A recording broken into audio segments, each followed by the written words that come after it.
play. Pause. Nuclear revenge. I enjoyed petty revenge a little bit. You know, I'm not very petty, so I kind of enjoy the aesthetic of it, I guess. But nuclear revenge sounds ridiculous, bro. The title of this, Destroy My Mailbox. How about I end your football career? What? Like, why? That just, dude, some of these things just go too far. These poor people.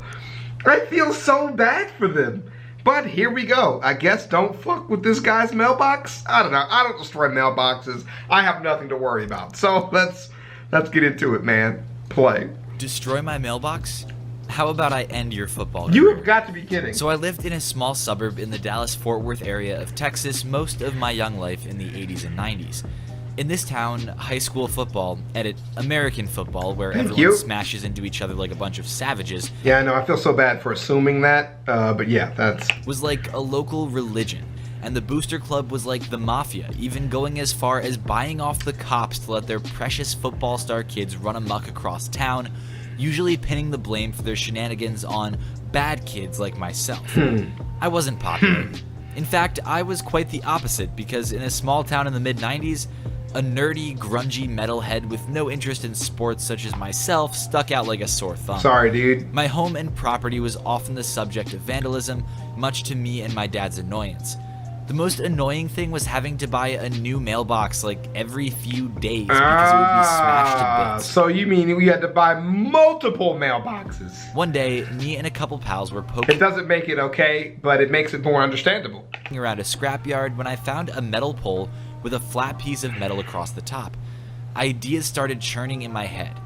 I dragged it home along with some other metal scraps and welded together a 100-plus pound invincible steel mailbox and cemented it into the ground where our flimsy stainless steel one used to be. Oh my god. My dad high-fived me for the ingenuity and the welding skills I learned in shop Your class. dad signed off on it? Over a week went by and no mailbox incidents happened, but at school, there was a huge buzz because one of the star football players seriously messed up his shoulder.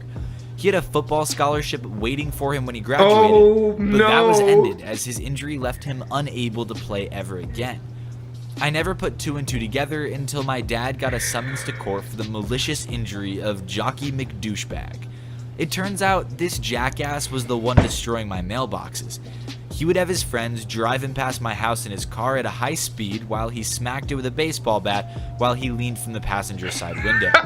When I installed the solid steel mailbox, he tried the same thing and, well, bye-bye shoulder, bye-bye football career. It's really surprising, though, that the bat didn't break. Was it a metal bat or a wooden? I'm assuming it's got to be a metal bat then, because wooden bats give. They have a certain amount of give. Enough to fuck up your shoulder going that fast. If it was a wooden bat, it probably would have just shattered. But I guess a metal bat wouldn't have, huh? Damn. The lawsuit against me and my dad never got off the ground, the parents dropping it when my dad's lawyer successfully wrangled a change of venue due to threatening answering machine messages from the local booster club. Yeah. I felt a little bad at first, as I never intended to destroy this guy's dreams for the future, but now that I look back on it, he brought it all on himself for being an entitled piece of scum. Well, that's one hell of a takeaway, isn't it? Well, here's where the judge... Dudes, look.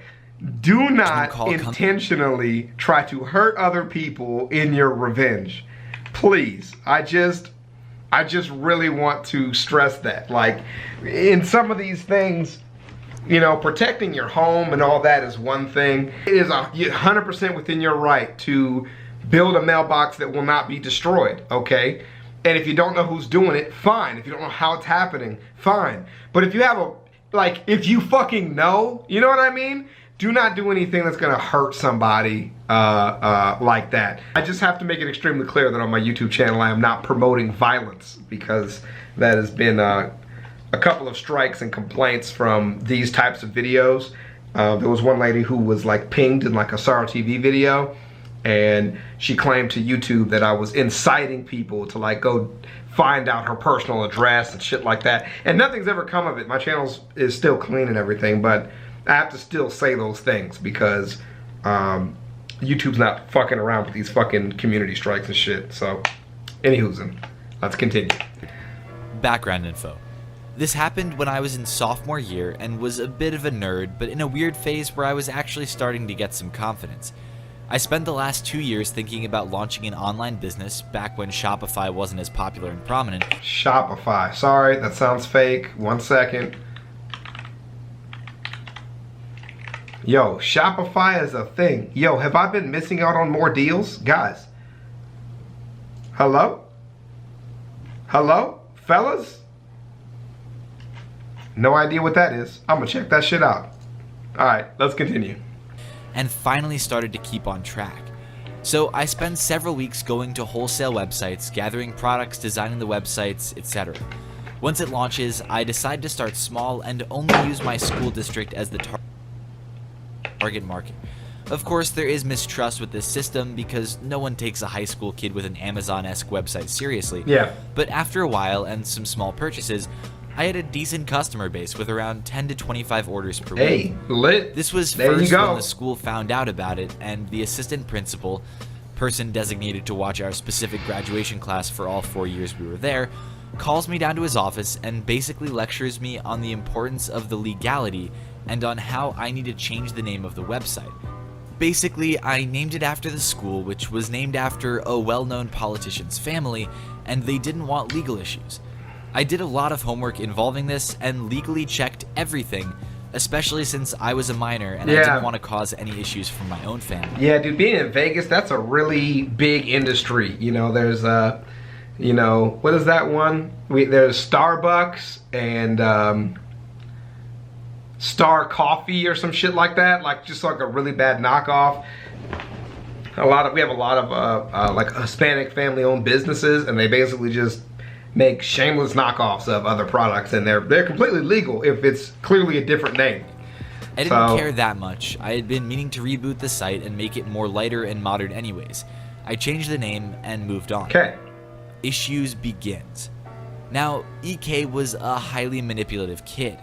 He was one of those unlikable and bratty people who made up stories to attract girls and popularity. Hey man, fucking hate those people. He always bragged he was going to be rich because of how rich his parents were. Can't stand that Girls shit. would be obsessed with him. He was going to be in movies. Basically, all sorts of delusional Can't claims. stand that shit. I started out being uneasy friends with him, meaning I just talked to him in class, but I slowly drifted away from him because he would constantly flirt and harass these two girls, even though they told him not to, and I tried to stop him. Oh no. Most of our entire grade didn't like this kid, but then he claims he owned the website and ran it. And if anyone knows marketing, an unsavory person with ownership is bad for business. Yeah, buddy. So I confront him, and he apologizes, saying that he'll retract his claims and say the Should truth. have got that shit on camera. The next day, he did the exact opposite and spread rumors of how the situation happened in the opposite Oh my way. fucking god, I hate that shit. Please, this story is speaking to me. This angered me, and he forced my hand.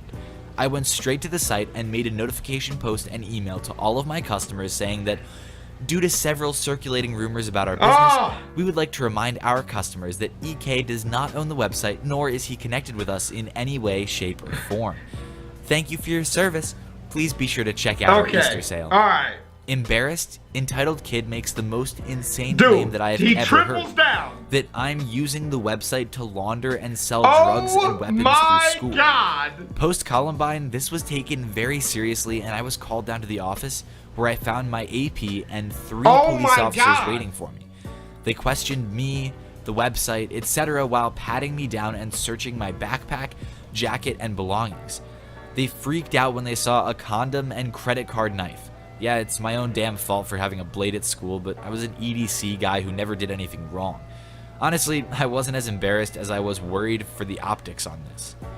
They considered this plausible intent and cause, and I was handcuffed and put into a police cruiser. A pretty comfy Dodge Charger, to be honest. Okay, alright. As they headed over to my house and called my mom, telling them the situation. They asked to let them search my room, and only my room, and my mom obliges. With us being immigrants, she didn't want any trouble, and she probably couldn't think straight from seeing her son in handcuffs. It angered me for a cop to hold me against the wall while I'm restrained, while 2 more turned my room upside down looking for something that didn't exist, while my mother cried her eyes out as this was happening. They didn't find anything of interest except this out-of-school project I was working on.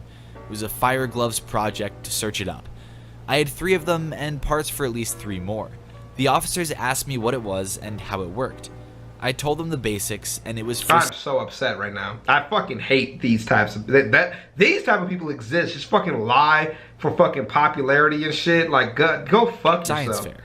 They took them in as evidence and questioned the legality of the gloves while taking pictures along with the single canister of butane fuel. I get suspension for 3.5 days. The rest of my school day was in-school suspension, aka isolation. But no criminal charges since there was no evidence. Well, no duh. I checked the office's sign-in sheet. Whenever we talk to an AP or assistant principal, they keep a record of the time, name, and date of when someone comes in. As I signed out to, I see one name before my own. Entitled Kid's Parent. My anger doubles as all I can think of is ways to kill him, but oh my god. Yo, fucking relax. I calm myself, saying that his time will come. You don't need to kill him. The next 3 days allow me to plan for my revenge. Revenge time. One of my friends had a recording of how EK said he wanted to push a girl off a balcony at a party they both were at because she rejected him. Oh my god. Maybe somehow that recording was emailed to the police department, teachers, and several students through a throwaway email. I recorded him stalking this girl from school and all the way to her house and peeking in through her windows. What? This didn't happen once, twice, but 4 times. What? This was edited almost like a montage and emailed as well. Once every 5 weeks, the school brought in drug dogs. I saw a canine police car in the parking lot and quickly texted my friend that was a pothead. I told him to bring a weed brownie and put it in EK's bag when during second period, which was at the other side of the school so he wouldn't get caught. This went swimmingly as hallway banter was filled with EK being caught with drugs in school. What is wrong with you? End result. EK was expelled, had a restraining order filed on him by the girl along with 2 others who came forward, and had a court case the next month. The second girl had a boyfriend who was a classmate of mine, and I let him know what he was doing. Somehow the guy found out where he lived and him and his friends keyed his car, slashed his tires, stole his shoes, and jumped him. God damn! He was found guilty for possession of marijuana. I don't know the real charge, but the state I live in is very strict with weed. That's unfortunate. This resulted in several months of juvenile detention where he was beat up even more. What the fuck? Where he is now, I don't know, but I doubt he succeeded like how he bragged he would. I spent the rest of the year in a very peaceful mindset. Oh my lord. As much as I hate people like that, man, I don't want to see people get hurt anymore. Can't we all just get along? Well, Nuclear Revenge says apparently we can't. At least these people got some revenge. I don't think I have it built in to do this shit to people anymore, man. This is just, it's just not me. ChavezzSlovakia, let me know any good nuclear revenge stories that you want to hear. I'd be happy to check them out, and I'll holler at you in the next one. Peace.